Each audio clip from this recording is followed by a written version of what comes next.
Hello ladies and gentlemen and ladies. Welcome back to another video. Just finished cleaning her up, just gave her a bath, and she's looking as beautiful as always. But in this video, I want to talk to you a little bit about why I think you might want to purchase an 11th gen Honda Civic.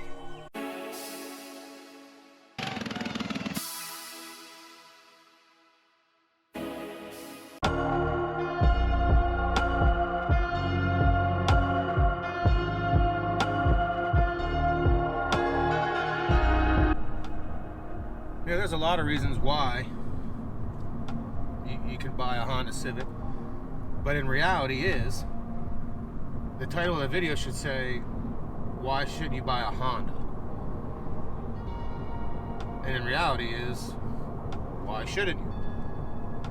Hondas are, in my opinion, and by all means, understand, this is my opinion and my opinion only. Some of you might agree with it, some of you might not. And it's okay if you don't. Not a problem.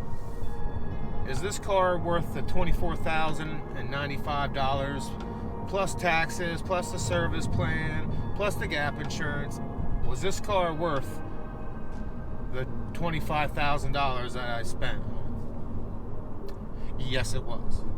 I think this is probably one of the most affordable sedans that you can purchase on the market today. And in reality, the Honda Civic has been one of, if not, the best sedan to purchase on the market in the last decade or so, in my opinion. Now, the only one that I think comes close to it, and honestly, it does beat it because it's a bigger sedan, is the Honda Accord, which I have had two. I've owned two Honda Accord, well, three really. I've owned three Honda Accords, an 88, a 10, and a 13. I love Honda Accords. I love Hondas in general, it doesn't matter. I mean, I have a Pilot at home too. Hondas are just extremely affordable, very reliable, and we'll get into that here a little bit later in the video. But you really can't go wrong. Now, the only other make that rivals Honda, in my opinion, is Toyota. Now, I believe other than the Camry, the last few years, they really haven't done too much. The Corolla that they've tried to come out with I don't know if they're trying to match the Type R with that newer hatchback Corolla or not, but from what I see with those Toyotas, other than the Camry, I think Toyota's fallen off a little bit. For a single person or a three-person family, this is by far the best mid-size sedan. With all the different kind of trim levels, you really can't go wrong. Even when you get into the SI and the Type R, they still have a lot of room, and they will still have a lot of room in the 11th gen as well. The gas mileage in this car definitely gets better after about 1,500 to 2,000 miles. I am now at 28 miles per gallon at 1,100 miles, so it keeps going up and up and up. When I was about 800 miles, I was about 24.2. Now I'm at 27.8 and climbing. It'll just keep climbing and climbing. The more you work that engine in and get that oil going, most likely after that first oil change, you're going to start seeing 38s, 40s, 42s, and maybe even higher, especially on highway and cruise control in eco mode. This vehicle has so many options. I'm not going to go over all of them. I did that in previous videos. I'll put the playlist up top here, so if you want to go back and check those out, feel free to do so. But other trim levels will have more options, such as sunroof, power seat, other things as well. Correct me if I'm wrong, but I believe a lot of people didn't like the look of the 10th gen when it first came out either. A lot of people are really disliking the looks of this car before they ever really even give it a chance, really. Now, I've had the car for a little bit over a month, and I think the car is gorgeous. I do have the 10th gen Type R too, so I get the best of both worlds. There's a nice 10th Gen SI that just went by. The interior is definitely different. The exterior is definitely different. They literally have changed this entire car from the 11th Gen, from the 10th Gen, or the 9th, or the 8th. I'm going to be completely honest with you. I thought this looked like a Volkswagen CC when I first saw the first picture. I wasn't very happy. But again, now actually having it for a while, it looks like a Honda Civic to me now.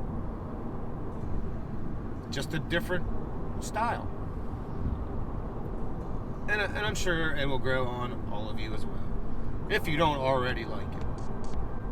Another thing too, this car you can actually work on yourself. Not that you couldn't with the other ones, but this 2.0 liter has so much space under the hood and in the engine bay. You can do anything you need to do. Oil changes, tranny fluid changes. I mean, as long as you have the equipment, the tools to do it, a ramp or jack stands and a jack, you can pretty much do that stuff yourself.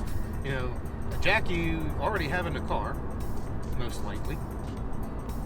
Jack stands are fairly cheap, $40. Ramps are actually fairly cheap too, maybe about $80 to $100. That alone, you doing your own oil changes, about going and getting the oil and getting the factory filter. Make sure you get a factory filter.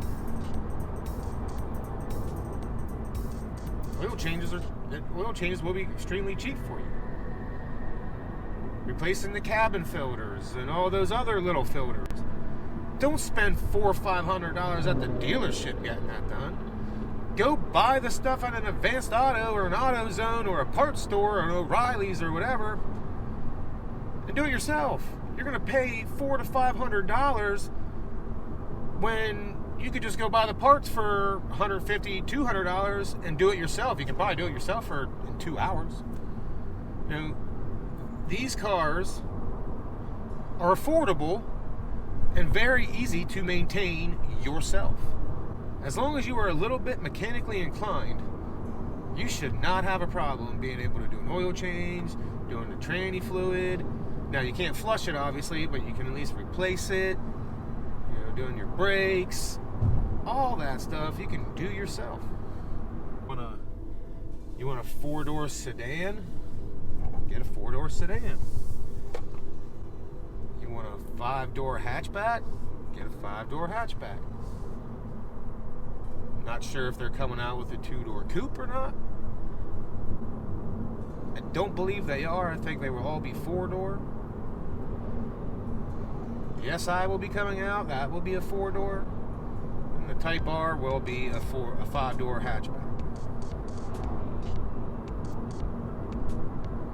And again, they're all fairly affordable. Now, when you get to the Type R, that one's on a totally different level. For many, many, many reasons. You can go back and check out some other videos on the Type R. In fact, you can click right here and you can go and check out what I think about it after 2 weeks and 800 miles. Hondas will always have a good trade-in and resale value because they are reliable, easy to work on, and really, those two, that's all you need. That's why they hold their value. They run forever. I mean,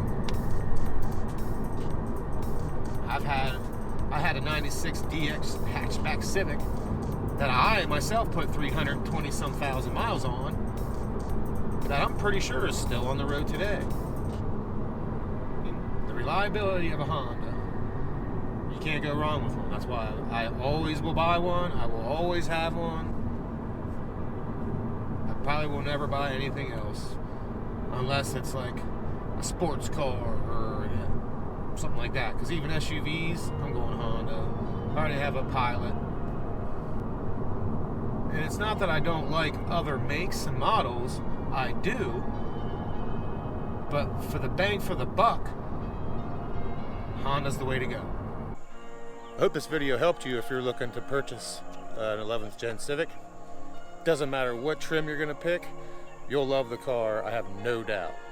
So if you like the video and it helped you, please make sure to hit that like button, subscribe if you stayed to the end, and if this helped you out. And as always, I'll see you in the next one.